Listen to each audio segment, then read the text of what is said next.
Yo, welcome to the Women's Basketball Lounge podcast. Grab a drink, grab a cigar, grab whatever your festivities are, and let's go.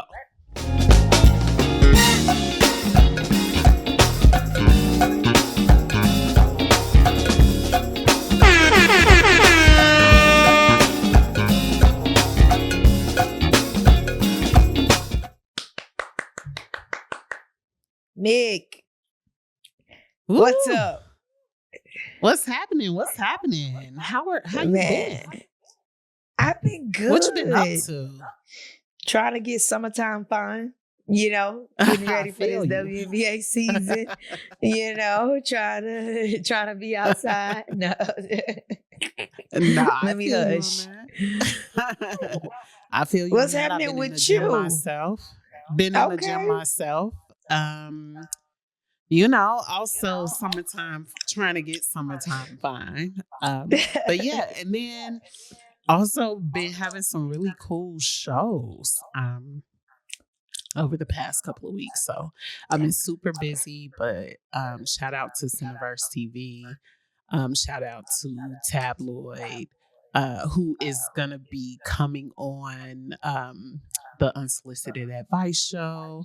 So I'm super excited about that. But yeah, I just been busy. I just been humping.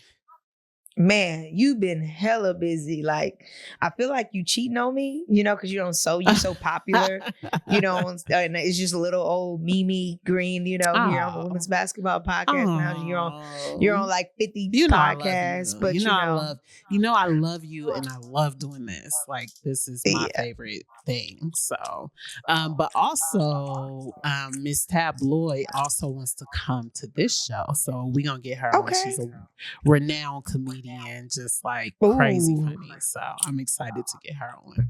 Woo, it's hot. Man, it's been some stuff, haven't it? It's been great. We've had the draft, we've had the transport portal, we've had champions, UConn, and we've now got official rosters. We have, first day of summer. I mean, I said summer of training camp for the W. Just all these things. So there's just a lot to talk about. So let's get into it. Oh man, I think let's get into the MiLaysia tea. Let's just go ahead and start there. Man, can I say I was right? Can I just brag You a were little right. bit? Can I just pop my collar? Oh, can we get some sound? Pew, pew, pew. Okay. But no, it's just like instinct. Like, you as a player like I saw the chemistry that Dawn and her had, in which it's not any beef, right? Like, MiLaysia respects Dawn. I'm sure Dawn respects MiLaysia, but it's just chemistry. You know what I mean? There are some players that, like Gino, he's one of the best coaches ever, but some people just don't gel with Gino. You know what I'm saying? Well, yeah. Which is why it's good to have different coaches to see your style of play and your style of learning. And I just didn't think both of those were cohesive and intertwined with Dawn and MiLaysia. Mm-hmm. And I feel like Moki style of coaching, as well as her style of what she puts on the court, is more of MiLaysia's game than what Dawn's game is. Moki likes breeding stars. Dawn likes team cohesion. No one is bigger than the team. No one's bigger than the group. Temptations. No one's bigger than the group. And yeah, what are your thoughts? Yeah, I also think it's a great fit. And yes, you definitely called it. And I had a couple people reach out to me this week and ask me what I thought about this. And I was like, Mimi called it on our last episode. And we kind of talked about what we thought about it then too. But I think it's a good fit for her. As a fan, I would have liked to see her stick it out at South Carolina, just as a fan. But also as a fan, I'm not mad at this transfer. I'm also an LSU fan. I like that team too. So I'm happy she didn't end up at Ole Miss, which is what some people thought might happen. I'm happy she didn't end up there. This is a very convenient move for me as a fan. But yeah, I think you're right. Like, she got this flashy style of playing. I've heard several people describe her as a walking highlight. And I just think, like, Dawn is not looking for for highlights. Dawn wants to win championships. Period. Correct.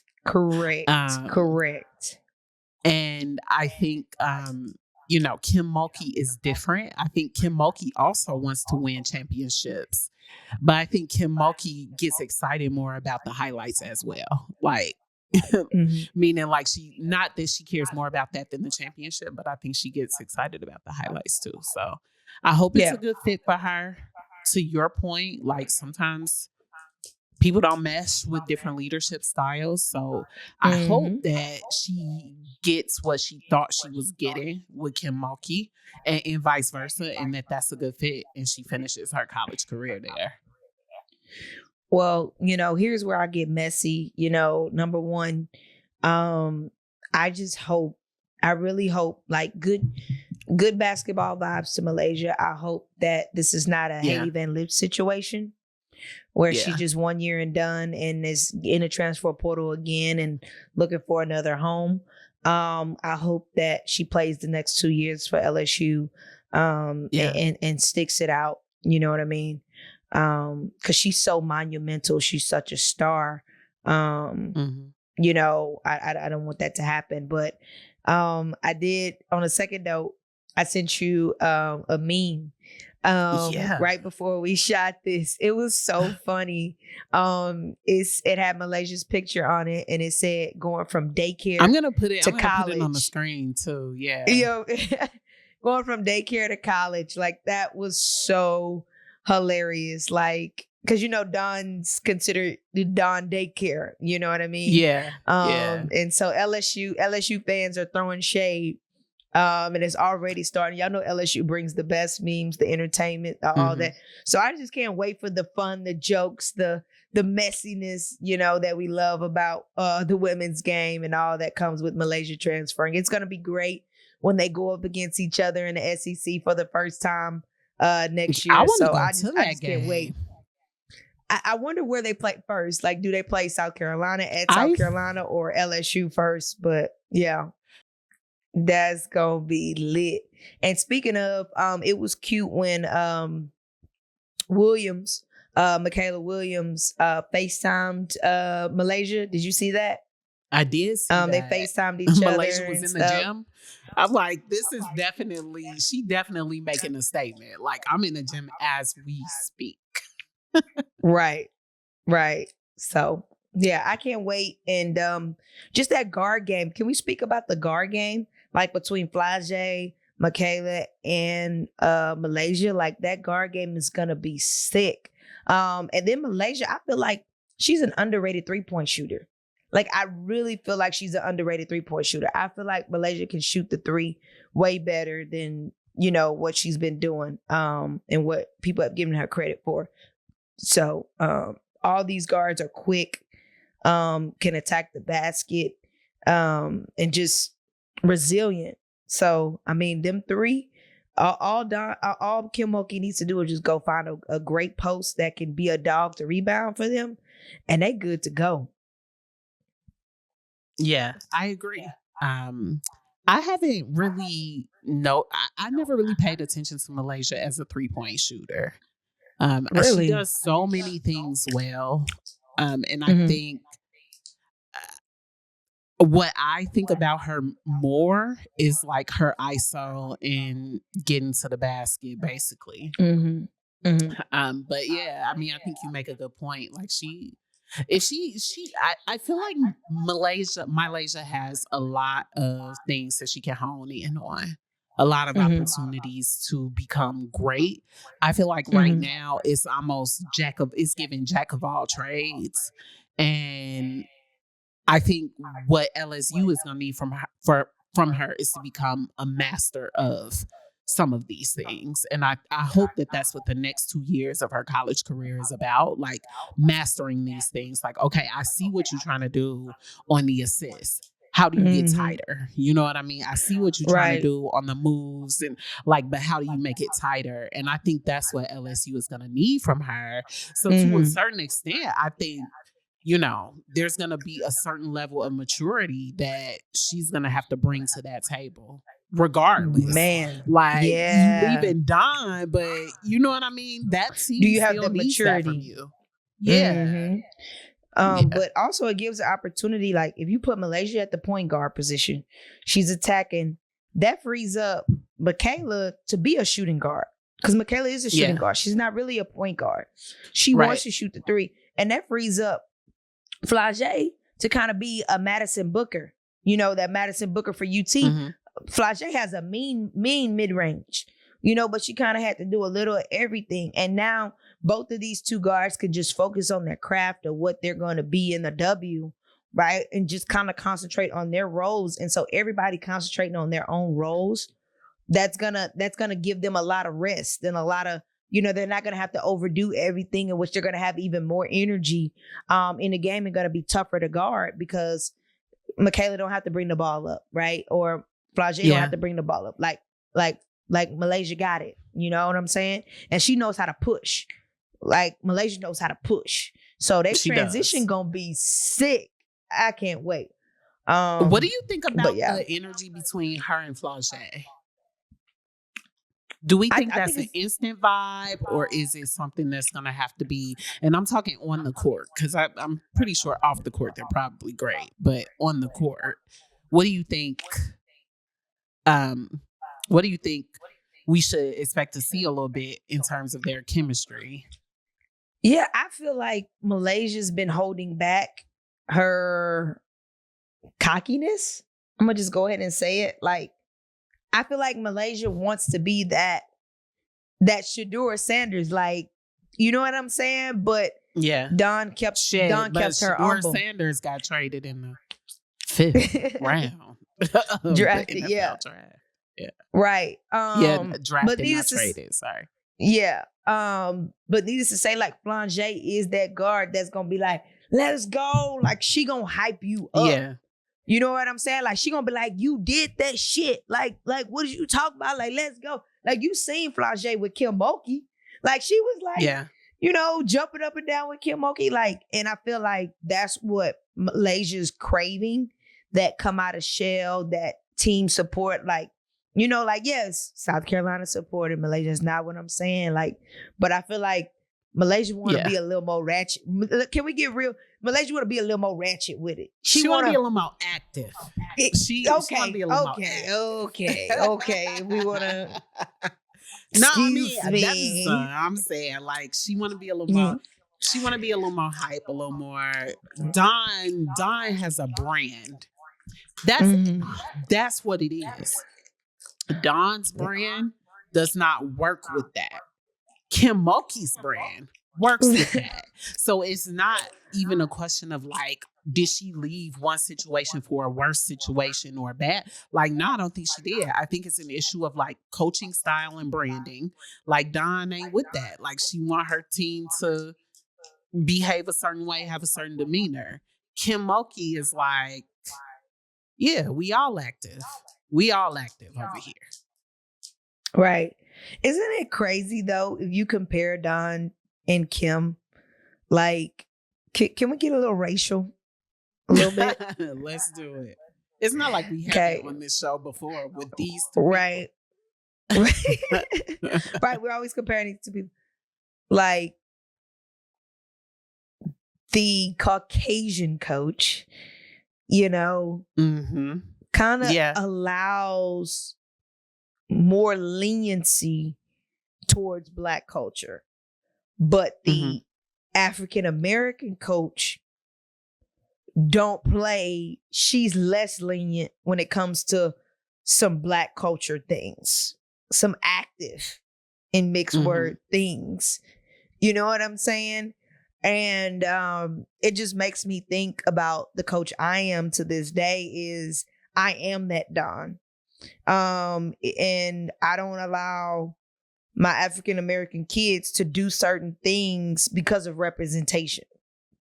Sure. Because as a Black head coach and Black kids I'm coaching, we might not have those opportunities, or be seen different in certain gyms versus a Caucasian coach coaching them. They can kind of be a little more, Kim can kind of get away with a little more, right? Like Angel Reese got away with a little more than, you know, Asia Wilson could have at South Carolina. You know what? Does that make sense? Absolutely. Yeah, I think what you're describing is privilege. Like Kim Mulkey has the privilege of being able to get active like that, because she is a white Southern woman. You know what I mean? Right. And let's not get that twisted. Like that. Let's not. You know, I hope that's not lost on anyone. That Dawn, much like many African Americans, especially many African American women, many Black women, like has to represent herself a certain way and represent her team a certain way in order to keep the same opportunities that Kim Mulkey is able to get for her team just because the color of her skin. Now, like, that's not saying Kim Mulkey is not talented. If you watch this show, you listen to the show, you know I actually really, really like Kim Mulkey. But a thing is a thing. Let's call it a thing. Kim Mulkey can. She has the privilege of getting active. She can, without certain consequences that Dawn Staley would have if she were doing the same stuff. But in contrary to that argument, here's another whammy. Would Kim Mulkey be as popular if she wasn't as lenient to Black culture? Would these Black kids go play for her if she wasn't that?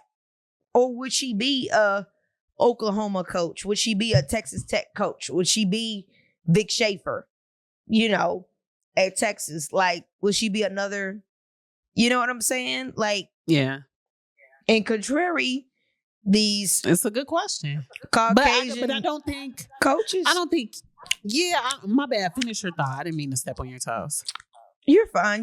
My last thought was just like, sometimes, in contrary to that, these Caucasian coaches have to be woke and have to be a little lenient to Black culture, or these Black kids ain't gonna go play for them. They just gonna go play for Black coaches. Yeah. So, yes. And I also think that Kim Mulkey, I don't want to imply that she represents herself differently than she is in any way, because I think Kim Mulkey as a ball player was active. You know what I mean? Right. She real. She real. She not fake. She not phony. That's just who she is. But to your point, that probably is why, you know, she attracts the talent that she attracts. And she attracts stars. Angel Reese is a star. Flau'jae is a star. You know what I mean? And so I think, like, I mean, even Brittany Griner. Brittany Griner was a star. Sophia you know Young, star. Yeah. So Anissa Morrow is a star. That's a star, yeah. So I think, I think to your point, like, yeah, that's probably part of it, for sure. We forget Dejanay Carrington, star. Kim Mulkey coached her at Baylor. Dejanay, she's one of the best players right now in the league, the most underrated player, right? 6 man off the bench, Connecticut has said, like, stars. So, you know, you got to give it to Mulkey. She produces stars and she knows how to relate to Black culture. And Black people I'm love her. excited to see, you mentioned Dejanay Carrington, and I really like her as a player as well. I'm excited to see what she does over there in Dallas. We're going to see what it do. Well, let's talk about it. Let's get into it. Let's go. Dallas Wings Let's segment. let's just have a Dallas Wings segment real quick for Mimi's sake. Let's do it. You know, I get into my Aces rants all the time, so let's have a moment for Dallas. Look at me. Shoot fly. Oh my God. So I went to the draft party. The Dallas Wings hosted a draft party at UT Arlington. It was amazing. I got my VIP pass. When I say the excitement is real, like the front office, the administration, the back office, the city of Dallas, like everybody is super excited. So just quick background. Soon as they drafted Paige, the whole stands, fans went crazy. They pulled out all the shirts immediately and just started selling them. You know, all Paige shirts sold out at the arena on draft night.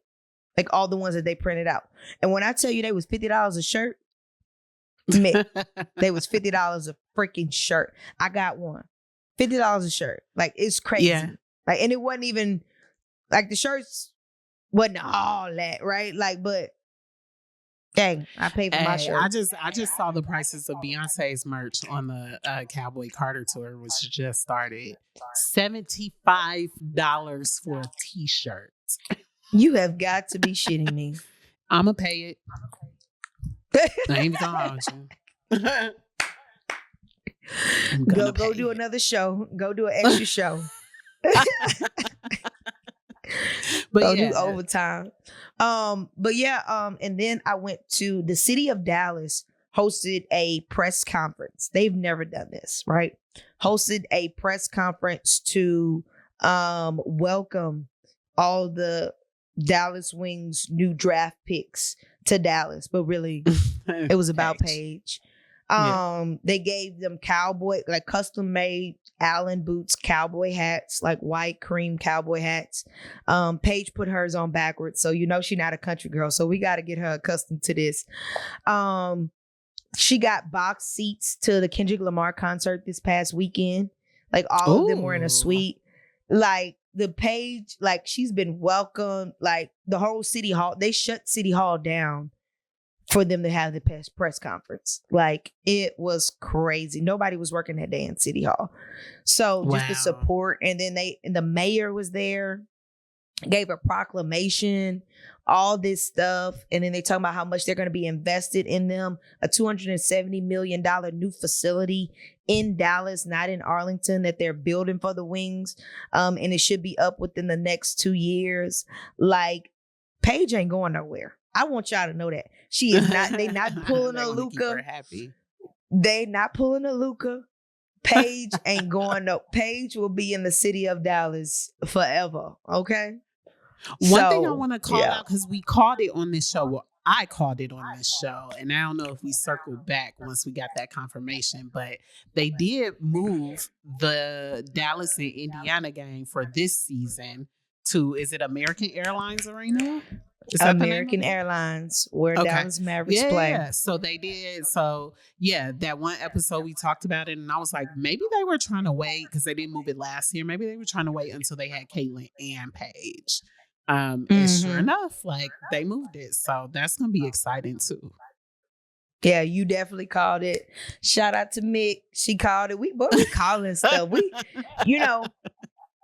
After this season, we gotta just do a replay of everything we said was right. You know, people ought to start listening to us. Do. Yeah. Y'all should. You be hearing it here first. If you watching, paying attention, you know. We gotta do a segment, Mick and Mimi predictions. You know, future sports predictions. For sure. But yeah, Dallas is gonna be. That's crazy. You got Dejanay Carrington.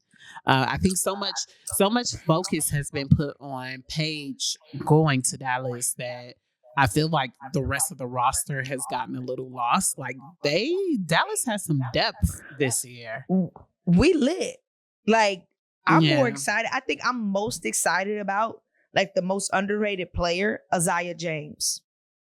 Like people forget Isaiah James helped lead, and not only helped lead, like was a major factor in North Carolina State getting to the Final Four last year. Like, and she carried the team this year. Like Azaya J, and she's a lefty.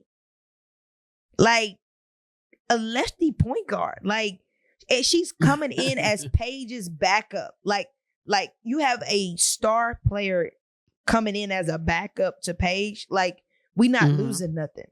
Like, we not losing nothing when Paige sub out. Like, it's gonna be phenomenal. Like, we good. And then you got Dejanay that's gonna teach them how to be a dog on defense. You got Enrique that's gonna stretch the floor, shoot deep threes. We still got Tierra McCowan that, like, people hate when they're guarded by Tierra McCowan because she's so big and so strong. Like, nobody can score on her underneath the basket. They gotta pull her out in order to take her to the hole. So it's just like, and then I'm not gonna lie, like at first I was kind of like iffy about the head coach, like Surf's Up dude, but he's kind of like, he's kind of bringing good energy, good atmosphere, to build that chemistry. Because what's gonna be important is, yes, these are great players, but will it gel? Will it come together? Yeah. Will they get along? Because I don't want to forget NaLyssa Smith. Like, y'all got NaLyssa Smith too. NaLyssa Smith. Crazy. Like, we hope that they stay together. No breakups during the season. We can't handle that. Okay, y'all? Stay together. Unless the breakup is better than, unless you need to play better, then break the fuck up. If you need to. What couple breaks up and plays on the same team together better? Come on, Mick. What maybe individually has ever broken up on the same team? Well, you haven't seen that yet. Yes, we have. Yes, we have. We just don't know about it. There might be an example we even know about and just can't think about it right now, but it'll be interesting. Oh, I know. I mean, you know what? Here's what I know about. Oh no, go ahead. I was gonna say, you sound like you was about to spill some tea. So I'll drop some tea. Like, y'all know Enrique and Satu used to date. Yeah, there was that. Right? I don't think is that tea? It is because to newbies. We talked about it. Like, some people were saying Satu wanted to leave because of that. Because they had broken up. Satu was not happy in Dallas because that was Enrique's team. They broke up. Enrique got engaged, moving on. Satu over here looking chunky and fat, Damn. I'm that woman is a WNBA player. She's solid. She set out almost a year of basketball and she started gaining weight. She's getting it back. But yeah, so they didn't play well together. So one had to go. Either way, I hope that Dejanay and NaLyssa have a peaceful relationship, whatever that relationship may be. Because, it's not going to be fun. It's not fun working. This is why you normally, like, I'm glad it's a situation where they were already together before they ended up on the same team. Because this is why you don't play where you work. Because you still got to work there, even if they don't work out. So this will be fun though. I like that they're in the same city and on the same team. I think it's good press. It's good exposure for Dallas. Yeah, it just adds a little razzle dazzle to what's already happening. Right. I can already see them being what is it? When you're like the master of the parade, the grand marshal for the Dallas Pride Parade in June. So I already see them, City of Dallas, making them the grand marshals. It'll be so cute. Watch. Oop, new prediction. Y'all hear from me first. Watch.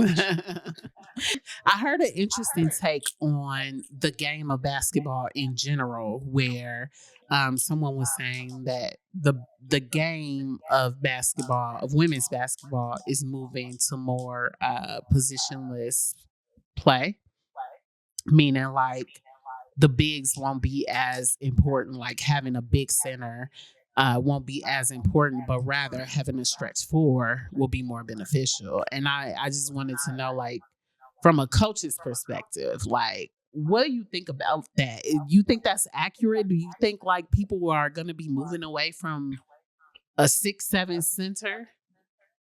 Yeah, because it's rare, right? Like the France girl, I mean, she's rare. I mean, a Victor Wembanyama, he's rare, right? And I think the women's game is moving more like the men's game, where you got Joker shooting threes, handling the ball, bringing the ball up, and he's a power forward. You know what I'm saying? You got Giannis,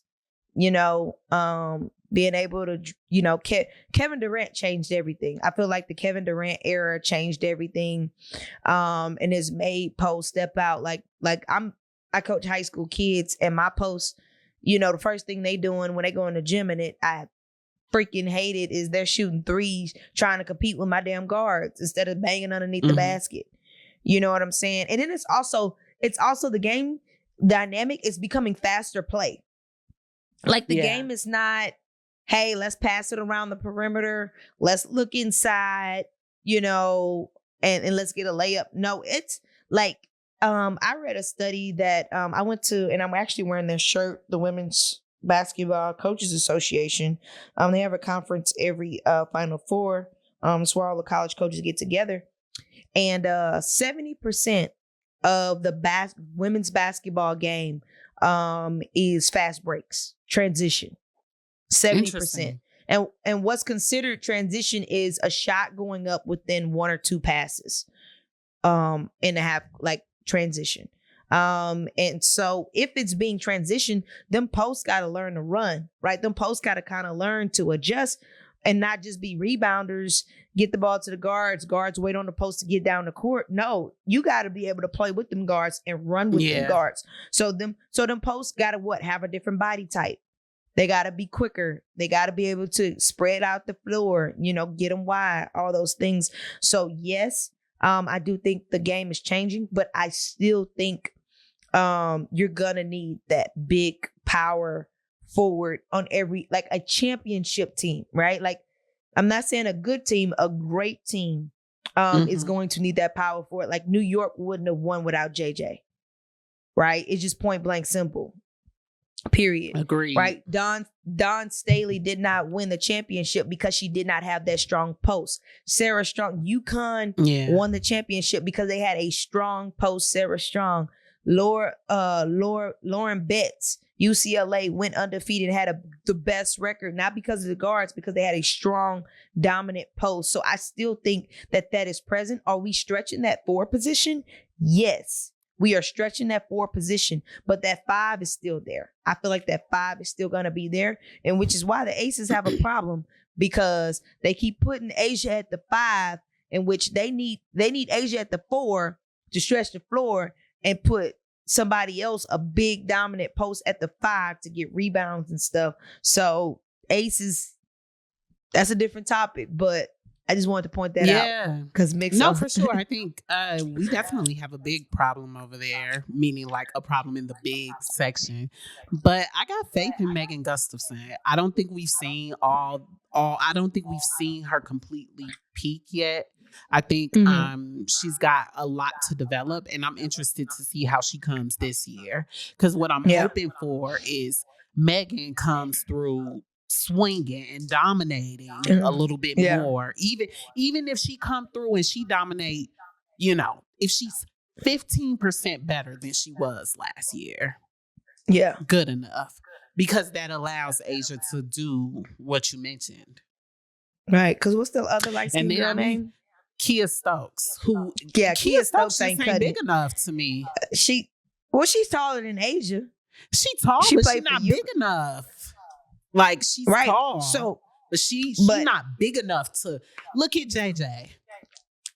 Look at Megan Gustafson.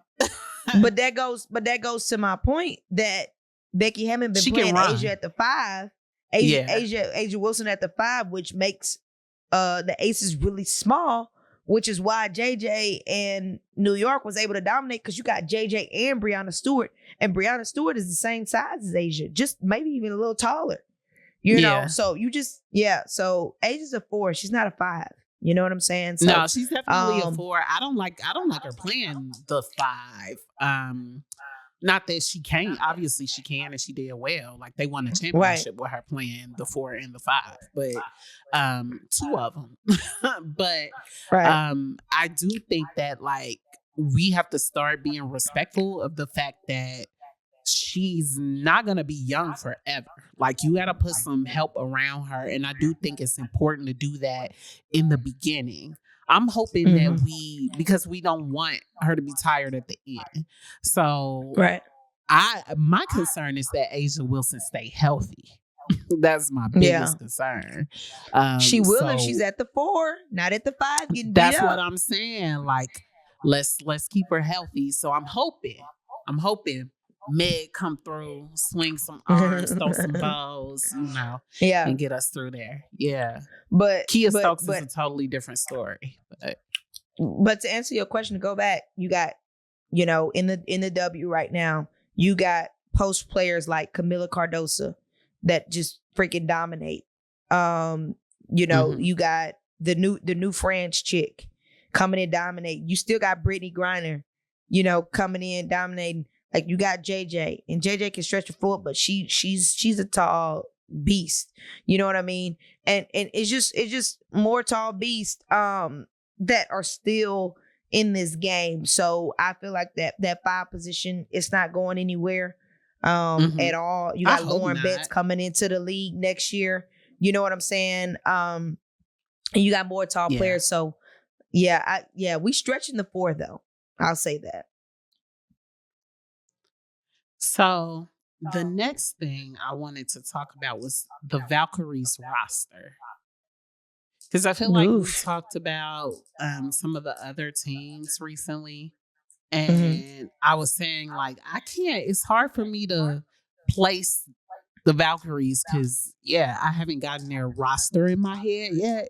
You know what I mean? So I just wanted to go through it a little bit. Let's see.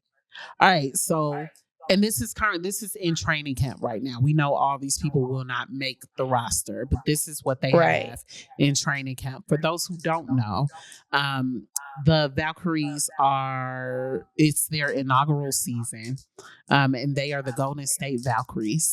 All right. They got Tiffany Hayes. Damn, I'm still sad about losing Tiffany Hayes. I'm even gonna hold you. I am very sad about losing Tiffany Hayes. They got Tiffany Hayes, Timmy Fagbinley, Kate Martin, Stephanie Talbot, Letitia Amir, Chloe Bibby, Kayla Thornton, Veronica Burton, Janelle, what is that? Salwan, Monique Billings, Carla Latif, Kiara Linskins, Cecilia Zandalasini, Julie Van Loo, Alyssa Cunane, and Cheyenne Sellers in the second round, Caitlin Chen in the third round, and in the first round they picked up Justy. I don't know how to say that name. Okay. But she's from Lithuania. I'm going to say Justy Jokti for now. Let me see. All right. Can I talk my shit? Go for it. They going to struggle. They are the new Indiana Fever of the WNBA. I'm sorry. It's just what it is. The only person that is even that's the least role player is Thornton, who played for New York, and she's a great player, but she still was a role player, but she's the most highest star on that team. I mean, Veronica Burton, role player coming off the bench, like all these players coming off the bench. I mean, they have no high draft picks. They have no leadership. You know what I'm saying? In my opinion, do they have great coaches? Yes. Are they trying? Yes. But I don't see them, being anything this first year. I definitely see them being the new Indiana Fever, where they're going to have the number 1 pick every year because they just can't figure things out. It's tough starting a team from scratch, like finding the culture, finding the rhythm, finding what the team is made of, what, you know, all that is. And I respect it. I'm not talking shit. I'm just saying what it is. They're going to struggle. I mean, Monique Billings, she barely could find a contract. She was jumping from team to team and they picked her up, which I love it. But still, again, role player. She's a dog, you know, but again, she's a role player. She's not a starter. Like there's nobody there to be a dominant starter and like carry this team. There's nobody that's going to carry the team. There's nobody. Do you think that they are expecting Tiffany Hayes to carry the team? Because I'm like, that's the only person on there. But I'm like, you know, keeping it in perspective, because she's too basketball old to carry a team like that. Like she was about to retire 2 years ago. Like yeah. Like, but she was retiring early though. Like she wasn't like right. Tiffany Hayes. Tip got some good years in her for sure. Like I think, but definitely 2 or 3. But at the same time, like, she was coming off the bench for the Aces majority of the season. She was a role player. Like, she dominated because she was a role player. She can't play 40 minutes. She can't play a whole game. Yeah. Like, let's be honest. She played 3v3 for the Olympics and then played for the Aces and then, you know, Unrivaled. Like, she was quiet. Like, let's be honest. Maybe they're hoping that Kate Martin will be that person they need. I'm trying to get inside their head because I'm looking at the roster and I'm like, I can't, these things don't match. You know what this is like to me? This is like when somebody, like when you go to somebody's house and nothing makes sense. It's like 5 different styles in there and nothing matches. And it's like, I don't know what we doing here. Like all these things work. Like, yes, you have a couch, you have all these things, but none of them seem to go together. And that's what I'm getting with this team. It's fruit salad. It doesn't blend. Like it's fruit. They got a fruit salad team this year. The Golden State Valkyries have a fruit salad team this year. Like it does not. It's. Can we use that for the entire one by one? Can we use that for the whole season when we talk about the back? Can we talk about the fruit salads? The fruit salad team. Yeah. The fruit salad team. Let's go. They got lots of grapes and all type of stuff in there, but I don't see how it's gonna put together. It don't matter how much sauce you put in there. It's not gonna mix. I'm not gonna say it still got it mix, but right now I don't see it gelling to become one. One that's consistent hilarious. dish. So I hope I'm wrong. And also, I hope I'm not wrong because I want the Aces to win a championship this year. So, oh my gosh, Aces will not win a championship this year, Mick. Calm down. Like for the sake of Kate Martin and Tiffany Hayes, I hope that the Golden State Valkyries have a great season because I love both of those players. But outside of that, I hope that because I think they're going to be in our conference probably. So yeah, no. Yeah, definitely West Coast shouty, man. Yeah. Let's talk about training camp. Like I loved. Who have you? I loved how they posted. Watching? Honestly, I've been having fun watching Chicago. Mm-hmm. You know, with Haley Van Lift and Angel Reese and all that, and Camilla. You know, it got a little messy where there was like, asked Camilla like, how does it feel to go back to LSU and your preseason game and play a game there? She was like, I feel fine. Like we basically won every game when we played there. So yeah, like it was a little shade. But it was fun shade. Like it was fun. So I definitely been watching Chicago. Man, Caitlin Clark been giving dimes to Kelsey Mitchell and Aaliyah. Like just, hey, Indiana already putting in work. Like they not doing no shooting drills. They fucking scrimmaging already. Yeah. Like love love seeing them. Of course, Dallas is building up a bunch of chemistry and stuff. Love seeing them. But what about you? I have also been watching the Indiana Fever quite a bit, like their training camp videos. Indiana Fever looked good as hell this season. Like, I mean, we knew, but Mhm. they look really good. So yeah, I've been watching their videos. Of course, I've been watching the Aces, and we look good as well. And then I've also been paying attention to Chicago. Did you just laugh at me saying the Aces look good? You know, I gotta be messy. Of course, I've been have paying some attention fun. to Dallas. Really excited to see what happens over there. Yeah. I Have you been only paying watched the attention to Valkyrie LA? video the first time today. No, I haven't. Have you? Kelsey Plum is dogging it up, like for real. Like she talking mad shit in training camp, dogging it up. I love it. I love it. She having a ball in LA, doing what she want with the ball, coming down, hold control of the team. Like, yeah, like her, Rakia Jackson, Cameron Brink, like just the youngness. Like, yeah, she loving it. She loving it. I love it. I hope that she gets all she came there to get. Um, and also I hope Can, they don't have a great season. Even though I right. love Kelsey Plum and I love Cam Funny. Brink, like I just, we in the same conference. I don't want them to have a great season because we got to go through them at some point. Right. Well, what do you think about how many cuts they have to make? Like, this is ridiculous. Well, I So think there will be, go ahead. No, go for it. You good.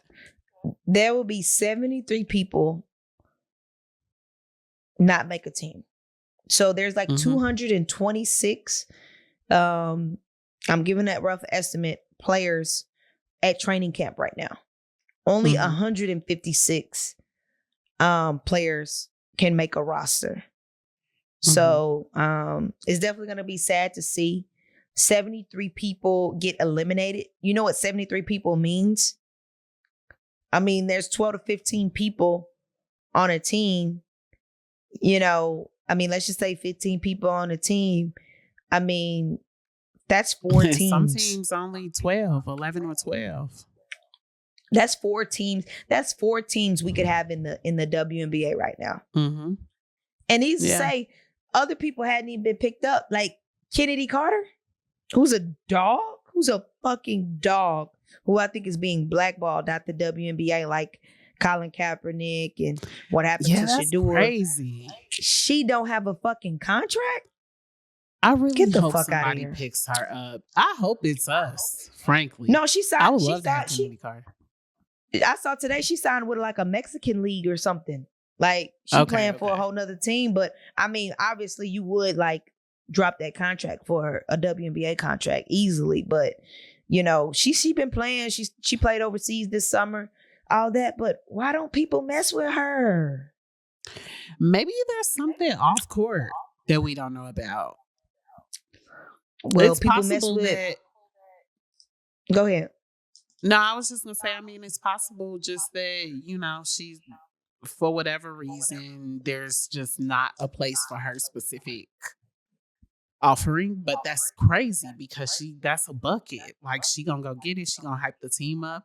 But that's what makes me wonder if there's something off court that we don't know about, like something about how she is with teams or how she is with coaches or whatever the case. Like if she's being blackballed, why? You know what I mean? Yeah. Yeah. I don't know. But back to my point, I mean, I'm definitely excited for more teams. Like I think Serena Williams is going to have a team.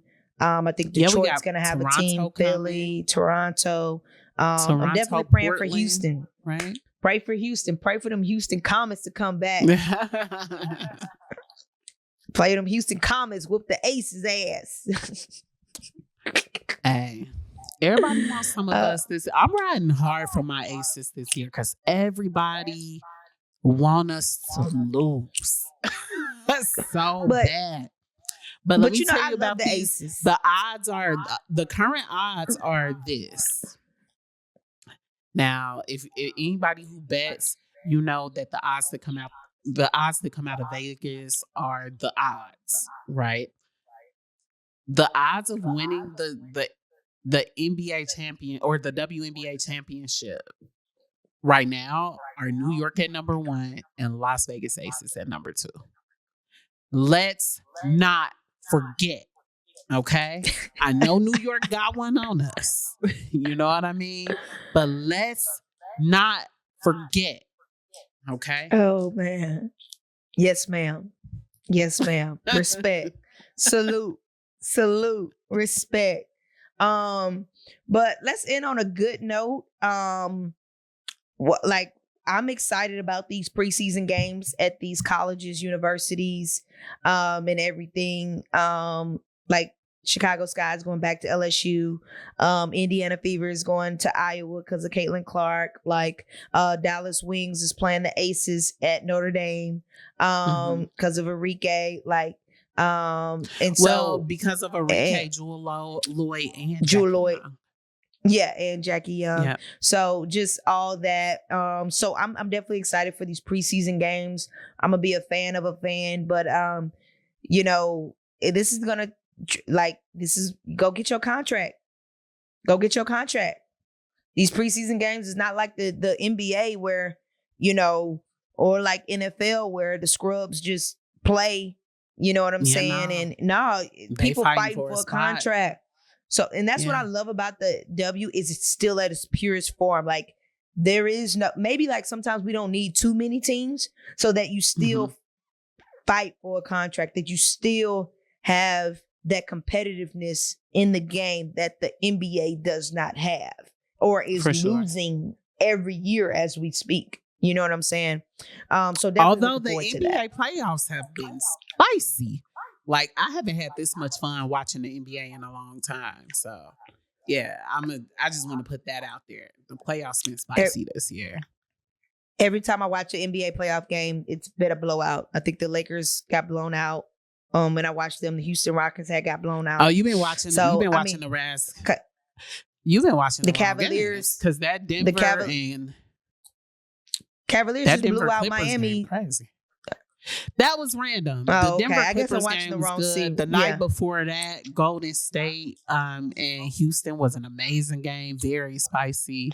But that, I mean, we don't talk about them here. That's not what we talk about here. But you know, to your point, like you're right. I like that about the WNBA too. It is still like the purest professional league right now. Like you want to see some people really hustling and really loving the game and really like hustling to get something, then the WNBA is what you want to be watching. So yeah, I'm excited too. I think we just did a whole show. I'm asked for Mick on all social media platforms. I am Coach J. Green on all media platforms. And I wanted to shout out, I'm glad I didn't forget, shout out to Caitlin Clark because she is the number 2 person that sold jerseys in 2024, 2025. She's after Steph Curry sold the most jerseys. She's number 2 selling the second most jerseys over LeBron James, over all those NBA players. So shout out to Caitlin Clark for holding it down at the number 2 spot, woman. But yeah, check us out on all platforms. And like us, give us a review, talk your shit, let us know what you think, give us some topics. Yeah. Tell a friend to tell a friend. We'll see y'all soon. Peace. Bye.